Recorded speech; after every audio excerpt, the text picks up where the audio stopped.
খুব গ্রীষ্মের মধ্যে প্রসাদ একটি গাছের তলায় দাঁড়িয়ে চাষের আল থেকেই নিজের শশার চাষের ফসলকে ভালো করে দেখছিল। কোনো দিক থেকেই কেউ যেন আর আসছিল না, আর নাই আসার সম্ভাবনা দেখা যাচ্ছিল। সূর্য মাথার ওপরে এসে গেছে, আমার খুব খিদে পেয়েছে, আর এখনো সারদা এলো না। একবার যদি শাশুড়ি বৌমা মিলে গল্প করা শুরু করে, তারপর আর কিছুই বলে থাকে না। কি আর করব, সারদার কারণে এখন এসব আমার অভ্যেসে দাঁড়িয়েছে। প্রসাদ একথা ভাবছিলই, ততক্ষণে সারদা ছাতা নিয়ে ভাত তরকারি থলিতে ভরে নিয়ে আসে। হ্যাঁ গো, তুমি আমাকে বকাবকি করছিলে তাই না? না না সারদা, আমি বকাবকি করতে যাব কেন? তোমার অনেক কাজ থাকে জানি। তোমার এই ঠাট্টা শুনে বুঝলাম সত্যি সত্যি তুমি গালাগালিই দিচ্ছিলে। শাশুড়ি বৌমা খরার দেশ থেকে এসছো, একটু রান্না বান্না করে আমাকে যদি তোমরা দিয়েই দাও, তাহলে তুমি আনন্দে খেয়ে কাজ ধাজ করতে পারি। আজ একটু দেরি হয়ে গেছে, আমায় ক্ষমা করে দিও। কাল থেকে একদম সঠিক সময়ে আমি নিয়ে আসব। আচ্ছা বেশ, খাবার বেড়ে দাও, খিদে পেয়েছে। একথা বলে প্রসাদ একটি গাছের তলায় গিয়ে বসে। সারদাও সেখানে গিয়ে বসে। হ্যাঁ গো, এত রোদ্দুরের মধ্যে জমিতে এসে বসে থাকাটা ঠিক হচ্ছে? বিশ্বাস করে তারা কাজ দিয়েছে, সাবধান তো থাকতেই হবে। তারপর সারদা ভাত তরকারি প্রসাদকে খাবার জন্য বেড়ে দেয়। ওদিকে মাটির ঘরে হরিশ আর ভাবনা মাটিতে বসে খাবার খাচ্ছিল, আর অনামিকা তাদেরকে খাইয়ে দিচ্ছিল।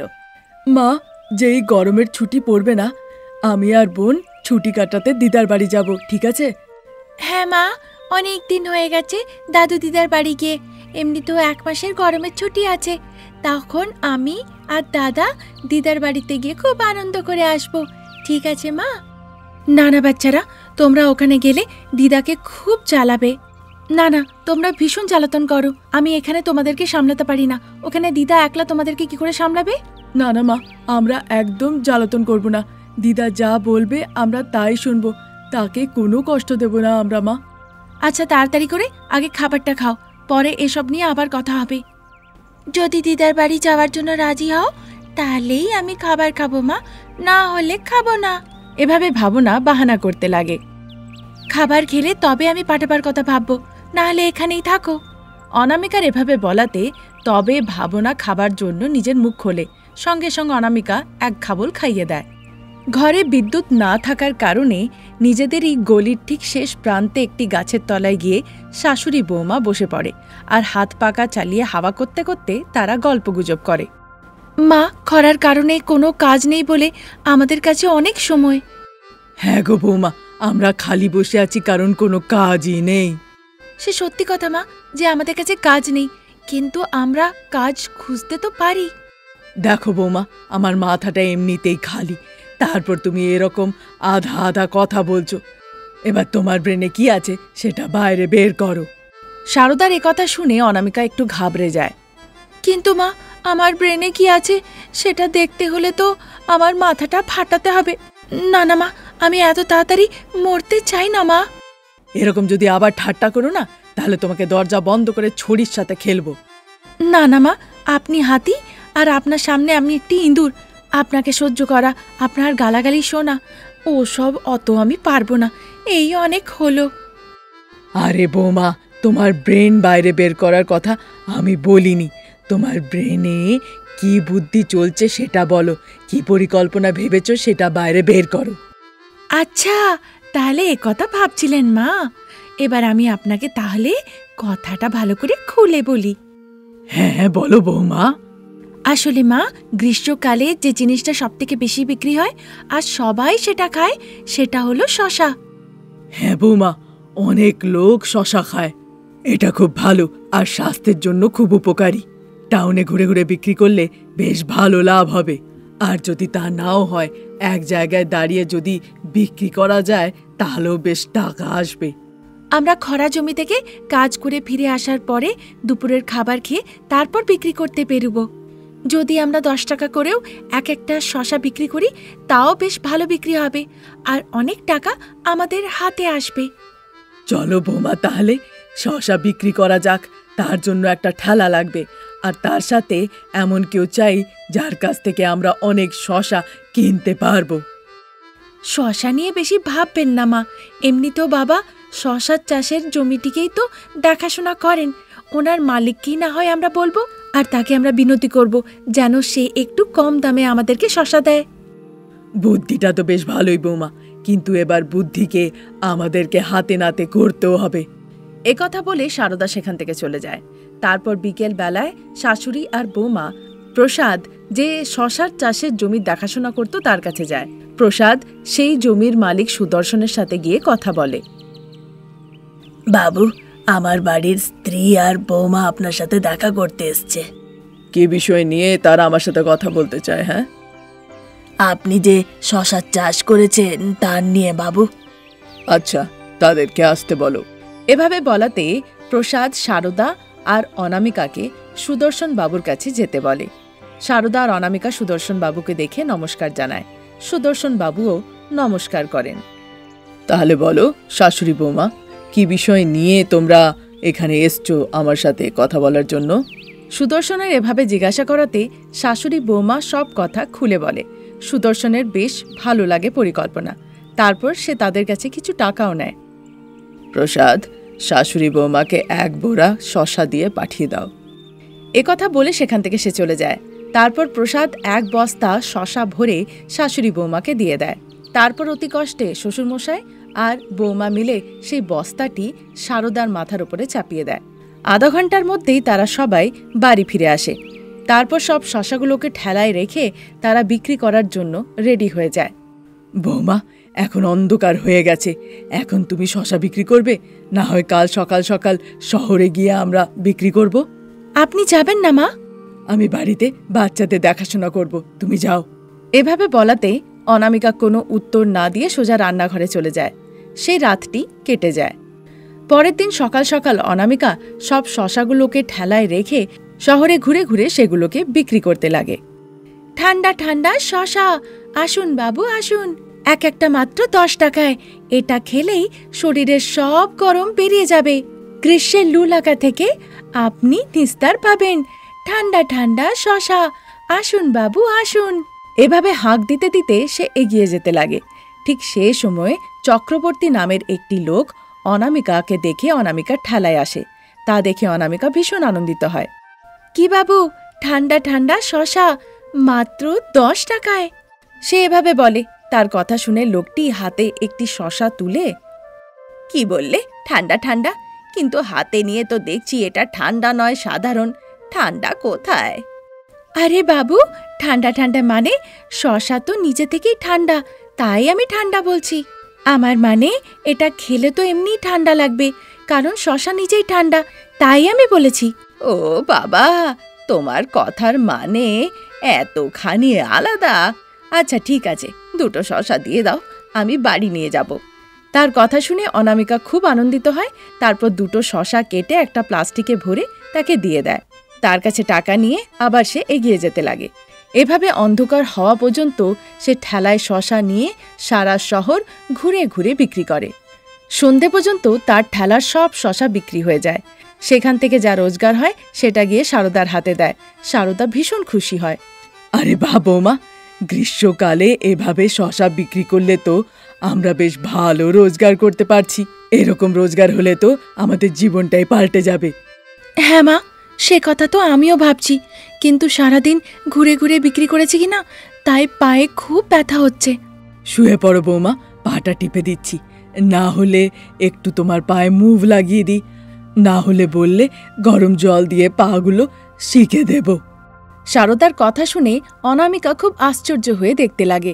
ওরে বাবা মা, এত ভালোবাসা শুধু আমার জন্য? এভাবে বলাতে, তোমার জন্য ভালোবাসা নয় বৌমা, টাকা রোজগার করে দেওয়া ওই শশার প্রতি ভালোবাসা। একথা শুনে অনামিকার মুখ হাঁড়ি হয়ে যায়। তাকে দেখে সারদা মুচিমুচি হাসে। কেন বৌমা, যখন শাশুড়ি কিছু বলছে তার কথায় বিশ্বাস হচ্ছে না কেন? কারণ আমি জানি না তো মা, কখন আপনি কাট্টাপার মতন পাল্টে যাবেন। তারপর কিছুক্ষণ শাশুড়ি বৌমা নিজেদের সুখ দুঃখের কথা বলে, তারপর গিয়ে দুজনেই ঘুমিয়ে পড়ে। তার পরদিন থেকে অনামিকা বরফের ঢালার ওপরে শশাগুলোকে কেটে কেটে রাখে আর সেই ঠান্ডা শশা বিক্রি করতে লাগে। একটাই ঠেলাতে বিভিন্নভাবে সে শশা রেখে শশাগুলো বিক্রি করে। আর এভাবে সে শশাগুলোকে বিক্রি করে বেশ ভালো টাকা রোজগার করে আর তাদের জীবন সুখের হয়ে ওঠে। এভাবে খালি সময়ে যখন তাদের কাছে কোনো কাজ ছিল না, অনামিকা শশা বিক্রি করার কথা ভাবে আর সে বিক্রি করা শুরু করে। আর শাশুড়ি বৌমার এই পরিকল্পনার জোরে তারা গ্রীষ্মকালে শশা বিক্রি করে বেশ ভালো রোজগার করে। শাশুড়ি মা সারা সংসারের দেখাশোনা করে, শ্বশুর মশাই শশা আনাতে সাহায্য করে, আর বৌমা অনামিকা ঠেলায় শশা নিয়ে ঘুরে ঘুরে বিক্রি করে। এভাবে সবাই একসাথে মিলেমিশে সুখে শান্তিতে জীবন কাটাতে লাগে।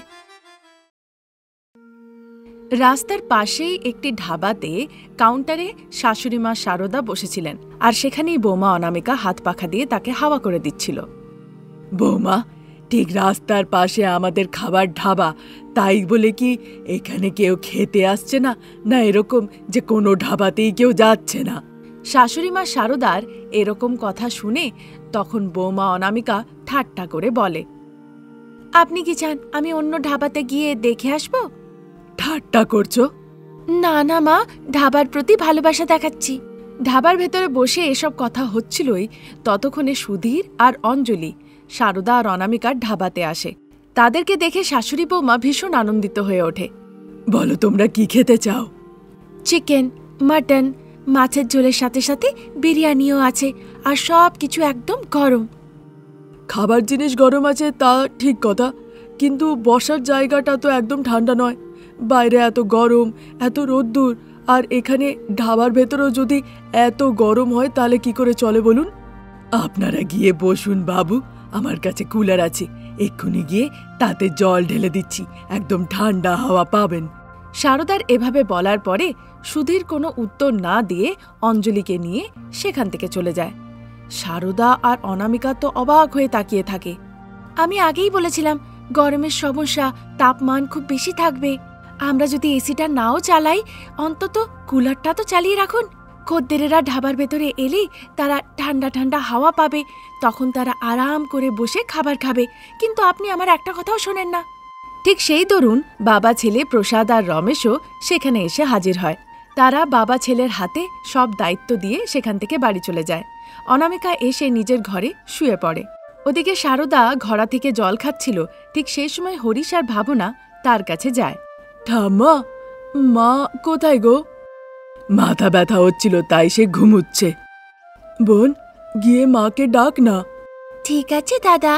একথা বলে ভাবনা যাচ্ছিলই কি সারদা তাকে আটকে বলে, এই দাঁড়াও, এত বড় গাছের মতন এখানে একটা মানুষ দাঁড়িয়ে আছে কিনা? কোথায় বড় গাছ ঠাম্মা? এটা তো একটা ছোট্ট গাছ। ভাবনার একথা শুনে হরিশ মুচকি মুচকি হাসতে লাগে। তা দেখে সারদা ভীষণভাবে রেগে যায়। কার সাথে কি কথা বলছো? হ্যাঁ, ঠাম্মার সাথে, তাও আবার বাংলায় কথা বলছি। আহা বোন, ঠাম্মা সে কথা জিজ্ঞাসা করছে না। ঠাম্মা বলছে তুই যেটা বললি বড় গাছ না ছোট গাছ, সেই নিয়ে জিজ্ঞাসা করছে। কি ঠিক বললাম তো ঠাম্মা? ঠিক বলেছো দাদু ভাই। দিদি ভাই, আমাকে দেখে কি তোমার এরকম মনে হয়? সরি ঠাম্মা, ওহ ছোট গাছ। সারদার এবার খুব রাগ হচ্ছে। কিন্তু আমি যে ভয় পাচ্ছি না ঠাম্মা। আহা বোন, ঠাম্মার সাথে অনেক ঠাট্টা হলো, এবার গিয়ে একবার মাকে ডাক। আবার সেই একই কথা, বারবার বলছি না আমি এখানেই আছি, বলো তোমাদের কি প্রয়োজন? আমার আর বোনের খুব খিদে পেয়েছে ঠাম্মা, কিছু খেতে দাও না। হরিশের এভাবে বলার পরে সারদা ভাবনার দিকে দেখে বলে, হ্যাঁ গো দাদু ভাই, এর খিদে পেয়েছে সে নিজেও তো বলতে পারে। এত বড় বড় কথা বলছে, কিন্তু খিদে পেয়েছে সে কথা আর বলতে পারে না নাকি? বলতে পারতাম, কিন্তু তুমি এমন কথা বললে যেটা শুনে আমার হাসি পেয়ে গেল।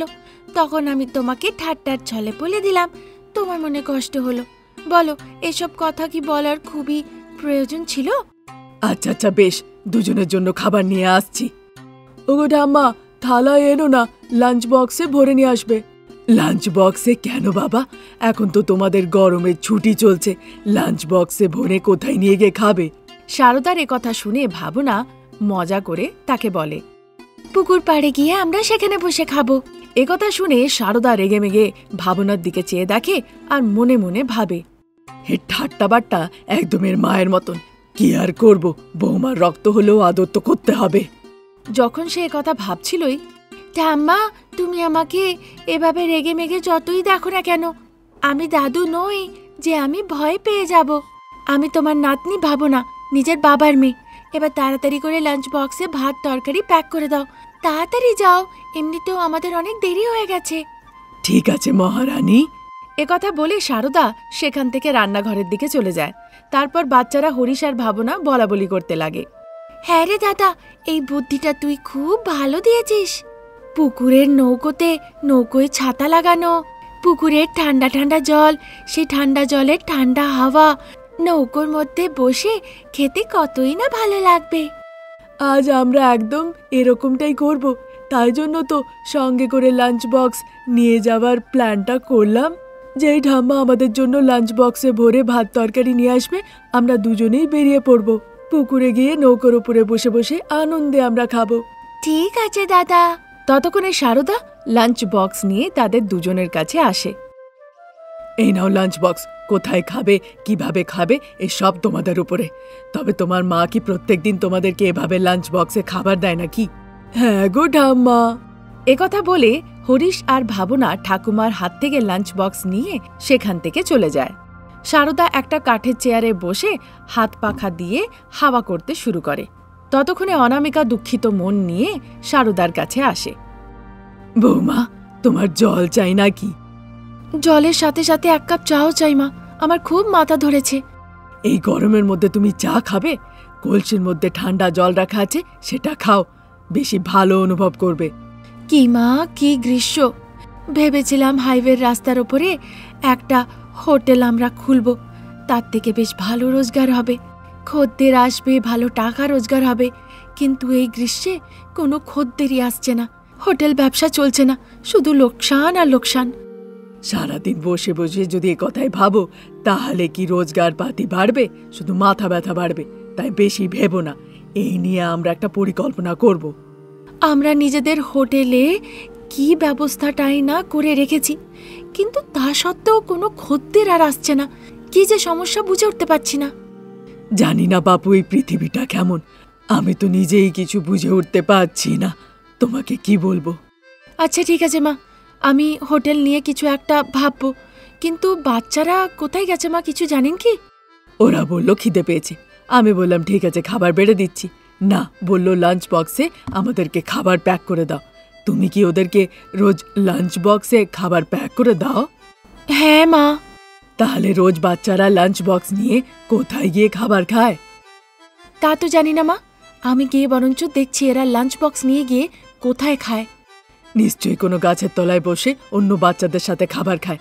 বৌমা, তুমি বাচ্চাদেরকে নিয়ে বেশি ভেবো না, তুমি আগে হোটেল নিয়ে কি করতে হবে সেটা ভাবো। তাহলে আমি একবার হোটেলের দিকে যাই মা। একথা বলে অনামিকা একটা ছাতা নিয়ে নিজের হোটেলের দিকে যেতে লাগে। ঠিক সেই সময় বাচ্চারা খেলা করছে, সেই শব্দ অনামিকা শুনতে পায়। সে ঘুরে দেখে ঢাবার থেকে একটু দূরেই একটা পুকুর ছিল, সেখানে বাচ্চারা খেলা করছে। উৎসাহিত হয়ে সে দেখার জন্য সেখানে চলে যায়। হরিশ আর ভাবনা সেখানে ছাতা লাগিয়ে পুকুরের মধ্যে বসে খাবার খাচ্ছিল। অনামিকা গিয়ে সেখানে নৌকোর ওপরে বসে। সেখানে সে ঠান্ডা আবহাওয়ার অনুভব করতে লাগে। আচ্ছা বাচ্চারা, এখানে ঠান্ডা অনুভব হয়, তাই তোমরা লাঞ্চ বক্সে খাবার এনে এখানে বসে খাও। হ্যাঁ গো মা। তার একথা শুনে অনামিকার একটা বুদ্ধি ঘাটে, আর সে মনে মনে ভাবতে লাগে, আমরা যদি এখানে হোটেলের ব্যবস্থা করি কেমন হয়? এখনো পর্যন্ত এরকমটা কেউ ভাবেনি। প্রথমবার আমরা এরকম করব যে পুকুর পাড়ে ঢাবা খুলব। দেখে লোকেদেরকে অন্যরকম লাগবে আর তারা উৎসাহিত হবে। তার উপরন্তু গ্রীষ্মকাল, ঠান্ডা হাওয়া আমরা বিনামূল্যে পেয়ে যাব। এতে ব্যবসা ভালো চলার অনেক চান্স বেড়ে যাবে। এসব দেখে তো আমার মনে পূর্ণ কনফিডেন্স হচ্ছে। আমি বরঞ্চ তাড়াতাড়ি গিয়ে শাশুড়ি মাকে সব কথা বলি। এসব কথা ভেবে 2-3 দিনের মধ্যে তারা পুকুর পাড়ে একটা হোটেল খুলে ফেলে। সেই পুকুর পাড়ের হোটেলে অনামিকা নিজের শাশুড়ি মাকে নিয়ে যায়। এত দূরে কে খেতে আসবে বৌমা? নিশ্চয়ই আসবে মা, আপনি শুধু দেখতে থাকুন। এবার দেখুন আমাদের ব্যবসা কেমন চলে। একথা বলার পরে সে শাশুড়ি মাকে নিজের হাইওয়ের হোটেলে নিয়ে যায়। সেখানে একটা বড় হোটেলে ওয়েলকাম টু সামার ঢাবা বড় বড় অক্ষরে লিখে দেয়। দেখি কেমন লাগলো মা? খুব দারুণ বৌমা। দিনের বেলাতে তো এরকমই হোটেল চলবে, কিন্তু রাতের বেলাতে আমরা রংবিরঙা লাইট লাগাবো, কি বলো? হ্যাঁ নিশ্চয়ই মা। যাই বলো না কেন, তুমি তো অদ্ভুত। চলো এবার আমরা ব্যবসা করি। সারদা এই কথা বলে। তারপর সারদা আর অনামিকা দুজনেই নিজেদের নতুন পুকুর পাড়ের হোটেলের কাছে যায়। শাশুড়ি বৌমার পরিকল্পনায় পুকুর পাড়ের হোটেলটি লোকেদের ভীষণ পছন্দ হয়। ব্যবসা বেশ ভালো চলতে লাগে আর পুরো পরিবার একসাথে সুখে শান্তিতে জীবন কাটাতে লাগে। আজ এই পর্যন্ত। নতুন গল্প নিয়ে আমরা আবার হাজির হব। ততক্ষণের জন্য নমস্কার।